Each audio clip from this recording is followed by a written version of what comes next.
HP kita, komputer kita diserang oleh cyber attack. Lebih dari 800 juta cyber attack. Cek fakta Anies sebut Indonesia alami lebih dari 800 juta serangan siber, benarkah?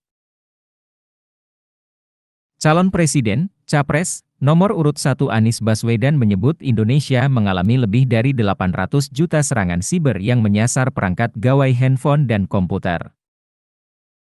Hal ini disampaikan Anies dalam debat ketiga Pilpres 2024 di Istora Senayan, Jakarta Pusat, Minggu, 7 Januari 2024, malam.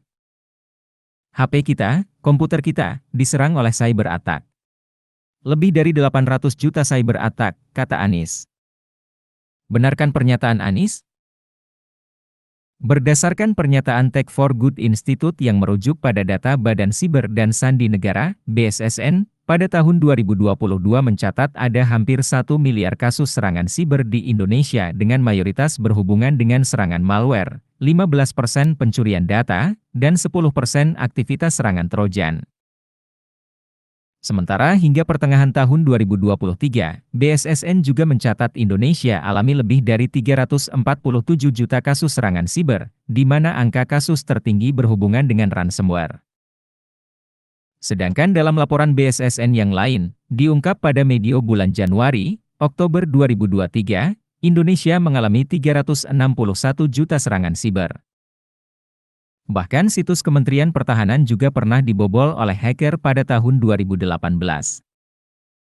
Situs Direktorat Jenderal Potensi Pertahanan, Ditjenpothan, mengalami perubahan laman yang disebut sebagai defacing. Situs Ditjenpothan dibobol oleh Cyber Vampire Team, CVT. Kekuatan kebudayaan, kekuatan kesenian, kekuatan ekonomi ikut mewarnai kancah dunia. Kita ingin film kita, seniman kita, kuliner kita, diplomati kita, para diaspora kita menjadi fenomena dunia, hadir mewarnai kancah internasional. Kita menginginkan dengan cara seperti itu, maka apa yang kita kerjakan di level dunia membuat Indonesia bisa menjadi tuan rumah di negeri sendiri, sekaligus tamu mempesona di negeri orang. Dan Presiden menjadi panglima diplomasi Indonesia. Bukan hanya hadir dalam forum-forum, tapi hadir mewarnai, hadir serius memperjuangkan amanat, termasuk amanat terpenting, menghapuskan penjajahan di muka bumi. Bukan sekedar statement dalam upacara, tapi Presiden dan seluruh jajaran diplomasi bekerja keras untuk itu, khususnya untuk Palestina. Tapi dalam kenyataannya, kita bicara tentang pertahanan di sisi lain. Kita menghadapi tantangan yang tidak kecil. Dalam beberapa tahun terakhir ini, lebih dari 160.000 orang meninggal, bukan karena serangan militer, tapi karena serangan virus.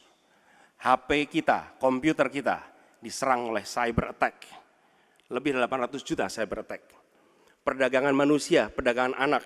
Bagaimana perempuan, anak-anak menjadi korban, lebih dari 3.000 orang. Dan narkoba menyerbu Indonesia. 4,8 juta orang terpapar narkoba. Keluarga-keluarga kita menderita karena narkoba ini. Dan itu pedih sekali. Itu tingkat keluarga. Pencurian ikan, pencurian pasir, itu menandakan bahwa kita kebobolan. Dan lebih jauh lagi, ironisnya, Kementerian Pertahanan menjadi kementerian yang dibobol oleh hacker di 2023. Sebuah ironi, karena itu kita ingin mengembalikan. Dan 700 triliun anggaran Kementerian Pertahanan tidak bisa mempertahankan itu, justru digunakan untuk membeli alat-alat alutsista yang bekas. Di saat tentara kita lebih dari separuh tidak memiliki rumah dinas. Download Tribun X sekarang, menghadirkan lokal menjadi Indonesia.